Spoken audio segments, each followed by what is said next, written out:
book on the Kane County Cougars, the Arcadia book, David Bell, who's going to speak about the 2000 Midwest League All-Star Game, which was held at Elsom Street Stadium, the Kane County Cougars place in Geneva. So, David.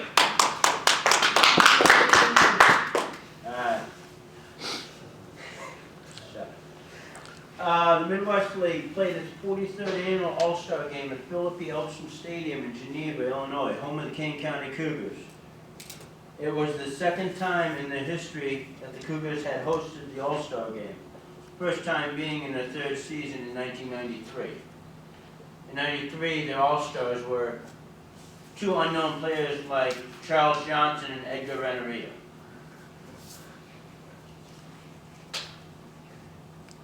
In the game in 2000, the Western Division would beat the Eastern Division 5-3 before a crowd of 8,162 fans. Since there were 7 teams in the West and 5 in the East, they held a lottery to see which Western Division team would be playing in the East for the game, and it was Burlington won the lottery. Elsom Stadium was built in 1991, but when the Warsaw Timbers moved down to Geneva to become the Kane County Cougars. Here's the front of the All-Star Game scorecard with the Cougar logo as part of the All-Star logo and all the other team logos all around.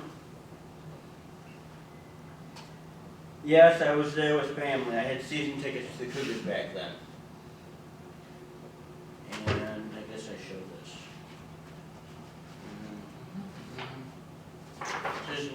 This was the giveaway, one of the roster giveaways. If I can open it. This and then inside.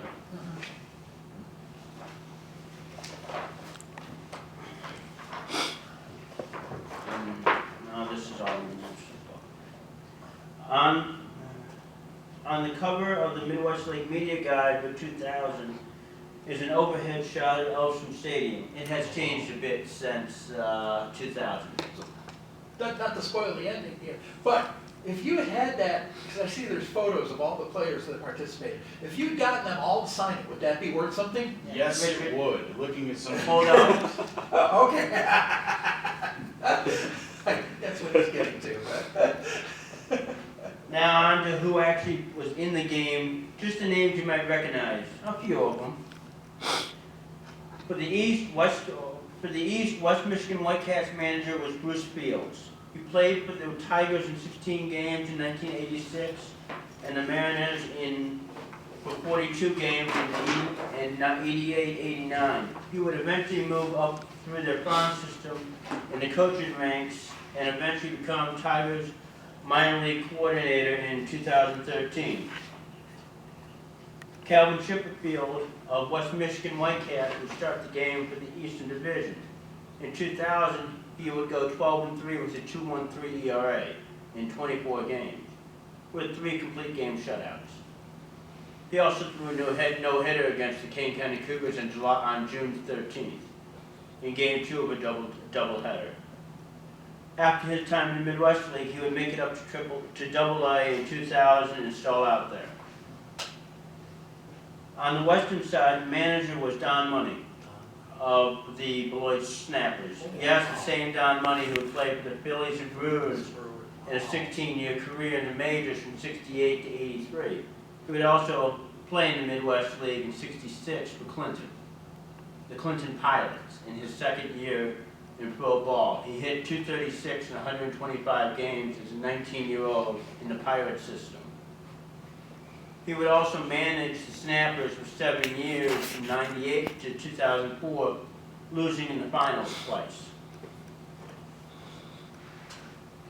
Jose Misas of the Snappers would start for the Western Division. He would go 13-6 with a 2.53 ERA in 21 starts, 2 complete game shutouts. His second year in pro ball as a 22-year-old. He would give up 2 hits and a run with 2 strikeouts in his inning of work in the game. For the East, they had power in their lineup, with Austin Kearns of the Dayton Dragons hitting 4th. He would be in his 2nd year in the league as he played for Rockford the year before. Rockford moved to Dayton before the 2000 season. In 2000, he would hit .306 in 136 games, hitting 27 homers and driving in 104. As many of you would know, he went on to the majors for 12 years with the Reds, Nationals, Indians, Yankees, and Marlins. But he still holds the league record for most consecutive games with a home run at 8. He would hit homers from July 17th through the 24th of 2000 to set that record. In the All-Star game that year, he would go 1 for 4 with the first inning double to drive in the first run of the game off Mises.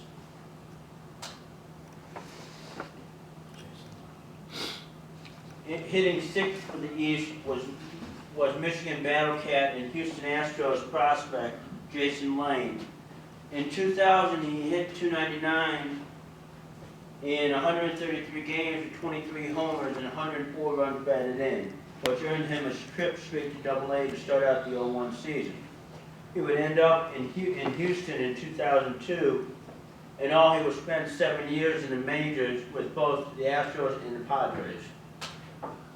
Brian Ward of the Fort Wayne Wizards hit 9th for the Eastern Division. He would never make it to above high A, but in 2000 he hit .286 in 106 games for the Padres affiliate. The reason why he is so important to this game is that he hit a 3rd inning leadoff homer to make it 2-0 off of Wisconsin Timber Rattler Aquilino Lopez.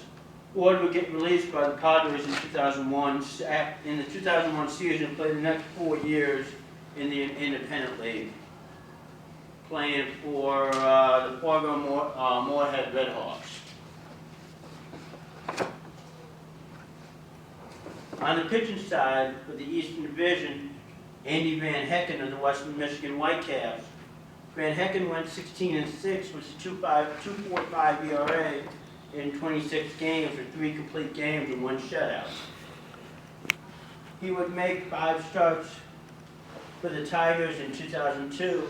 After that, he bounced around the Tigers minor league system until 2004, when he would pitch for the Braves, Reds, Royals, and Astros systems. After that, he pitched in Mexico in 2011. He spent the past 4 seasons in Korea. But in those 4 years, he's gone 58-32 with a 3.54 ERA and 120 starts. You all may recognize this guy. Any relation to Jake? Also pitching for the Eastern Division for the Fort Wayne Wizards was future ace Jake Peavy. Back then he was a 19-year-old in his 2nd pro season. He would go 13-8 with a 2.90 ERA in 26 games for the Padres affiliate. In the All-Star game, he would give up a hit and strike out 2 batters. After playing in the Midwest League, he would go on to pitch for the Padres, White Sox, Red Sox, Giants, with a combined 147 and 117 record in 14 years. That's why I did not get that page autographed, because I got the cards autographed. Uh-huh. For the Western Division, 2nd hitter up was Kane County Cougars' own Matt Padgett. In 2000, he would hit .233 with 12 homers in 125 games for the Cougars. After that, he would bounce around Marlins and Phillies systems before playing many years in the Atlantic League. In this game, he would go 4 for 5 with 4 singles and a run scored. He's still playing last year in the Independence at 37. Hitting 4th, you might recognize him. He signed things as Jose Albert Pujols back then. And that's what he was called also. Hitting 4th for the West was arguably the best hitter in the game, Albert Pujols of the Peoria Chiefs. In 2000, he would hit .324 in 109 games with the Chiefs, hitting 17 homers and driving in 84. Well, you all know what he has done in the majors. In this game, he would go 1 for 3 with a single and a run. But with runners on first and second, in a 7th inning and 1 out, he would get the only intentional walk in the game, which loaded the bases.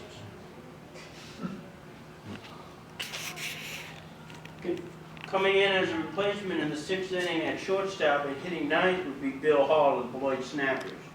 In 2000, he would hit .262 in 130 games with 123 hits as a 20-year-old in the Brewer system. In all, he would play 11 seasons in the majors with the Brewers, Mariners, Red Sox, Astros, Giants, and Orioles. Here's the newspaper coverage of the game from the Daily Herald writer Oren Schwartz, along with the box score from the game. The article focused, of course, as Kane County, on the all-star representatives from the Cougars: Matt Paget, Matt Frick, Todd Mosier, Kevin Hooper, and Brian Moore. Next page. Here's the game story on the all-star game from Daily Herald writer, and he covered the Cougars as the beat, Joe Bush.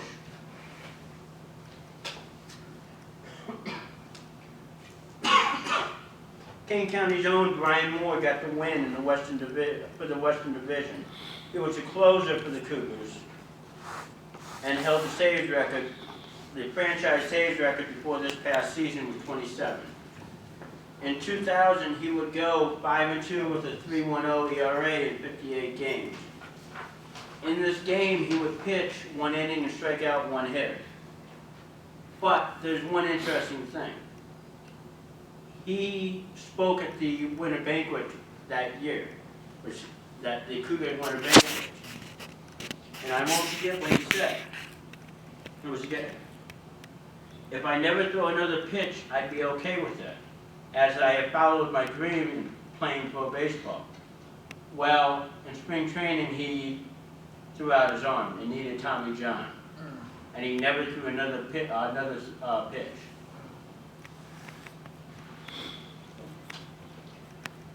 Here's your Cub representative. Getting the loss, or at least in this, in here. Getting the loss for the Eastern Division with Cubs player John Webb, the Lansing Lugnuts. In 2000, he would go 7-6 with a 2.47 ERA and 21 starts with the Lugnuts. After that, he spent the next 2 years at High A Daytona before making it to West 10 in AAA. Then moving on to the Tampa organization, he would make the majors with the Rays in 2004-05 in 5 games. Getting the save for the West was Quad City River Juan Padilla. He was in his 2nd season in Davenport. In 2000, he went 2-2 with a 1.91 ERA in 32 games and 16 saves. After that, he would make it to the majors with the Yankees in 2004 and the Mets in 2005, were going on to pitch in the independent leagues. He would see 42 major league games in 2 seasons. Kane County Cougars, Matt Paget was named MVP of the game, going 4 for 5 with 4 singles and a run. It would be the 2nd MVP of an All-Star game in 3 years for the Cougars, as Ross Glode won it in '98. Here's the complete roster for the Eastern Division. On the East, Lansing's Matt Bruback, Dayton's Braxton Whitehead, and Eric Welsh. They had both been promoted before the game, so they didn't appear. Here's the complete roster for the Western Division. Peoria's Chad Yates was selected, but was on the disabled list, so he couldn't play.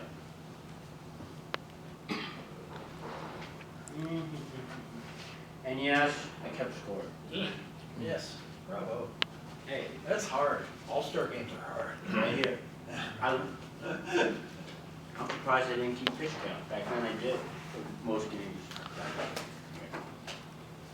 Now you might say those were some good players. Well, let's see some of the players that were not selected for the All-Star game. Carlos Hernandez in the Michigan Battle Cats, he would go 6-6 with 3.82 ERA in 22 games. Starts 2 complete games and a shutout. He would later on pitch in the majors for Houston for 3 years, going 9-8 in 35 games. He would pitch a no-hitter against the Whitecaps on May 28th in Game 2 of a doubleheader of 2000. Chris? Yeah, I know that guy. David had another big home run hitter that year, Adam Dunn. In 2000, he would hit .281 in 122 games, 16 homers, and driving in 79. He didn't play in the game. He was injured. The funny thing is, he walked 100 times that year. He only struck out 101. He would go on to play 14 years in the majors, hitting 462 homers. Pitching side, Cedar Rapids had John Lackey pitching for them in 2000. He would go 3-2 with a 2.08 ERA and 5 starts for the Cardinals before being promoted to High A. 2002, he would make his major league debut with Anaheim. The Cougars had one more prospect that year. Anyone have any clues? Let's see, 2000, what year? 2000. Big #1 draft pick. Adrian Gonzalez. Adrian Gonzalez? 01. He just Overall draft pick? Beckett? Beckett wasn't picked first overall. I was gonna bet. was in the first round. I don't know. He was a first-round pick. Cougars had another great player in 2000. #1 pick, Josh Beckett. He would go 2-3 with a 2.12 ERA in 13 games with the Cougars. He spent most of the year under the St. Louis. He would get injured midway through the first half and wouldn't pick up his first pro win until June. By 2001, he would be in the majors with the Marlins. He was a tough guy to get over. Hey Dave, you got another battery?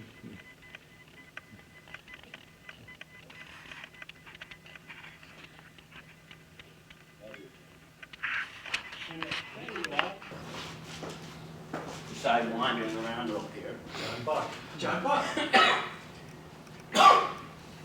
John Buck He played for the Jays.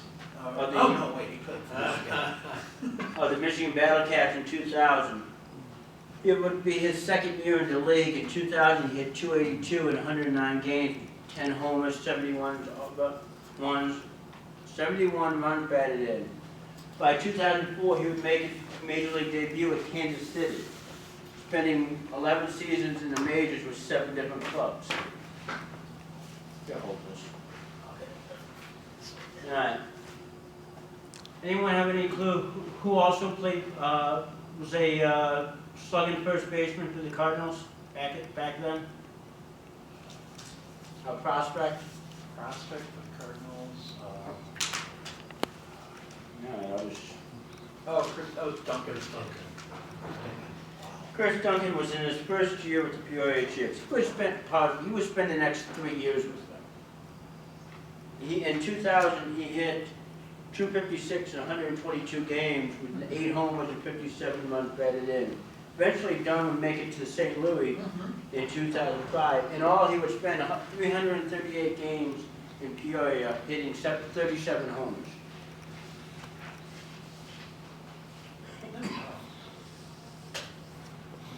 Capuano. South Bend had Chris Capuano pitching for them. He would go 10-4 with a 2.21 ERA in 18 starts. By 2003, he would be pitching for Arizona in the majors. He also made a rehab start in Beloit in 2004. Capuano played 11 seasons in the majors, going 76-91 with a 4.39 ERA in 300 games. South Bend also had a great hitting prospect, Lyle Overbay, with them in 2000. He hit .332 in 71 games with 6 homers and 47 runs batted in. He would spend the second half of the season in Double-A El Paso. By 2001, he was in the majors with Arizona. In 14 seasons, he hit .266 in 1,500 games.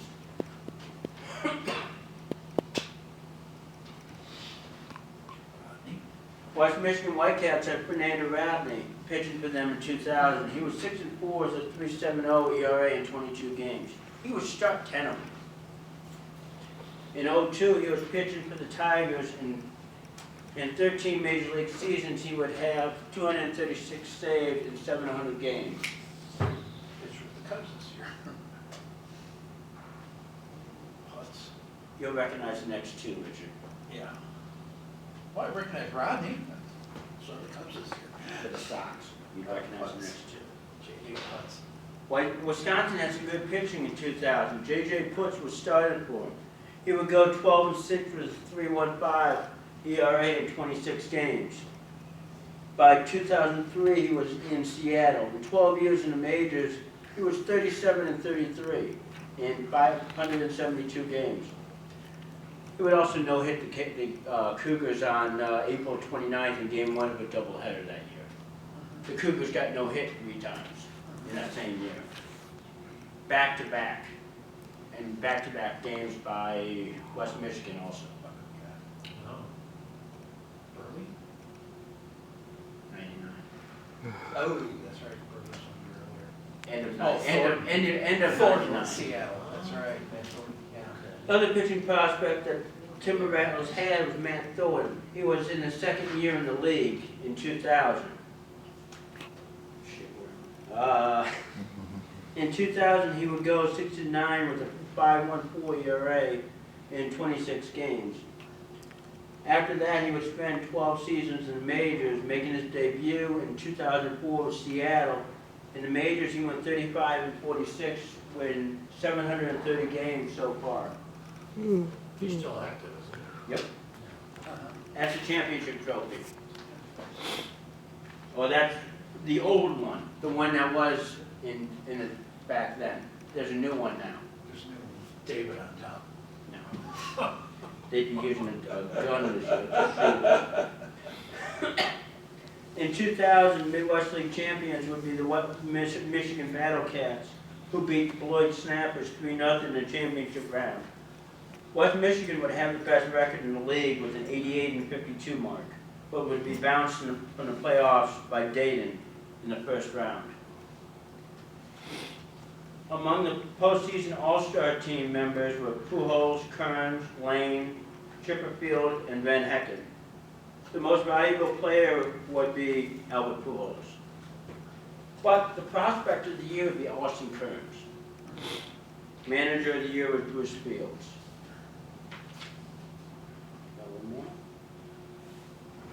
In their first season in the league, Dayton set a Class A record with 5,853 people, which is a Class A record. They beat it a few times. And that's it.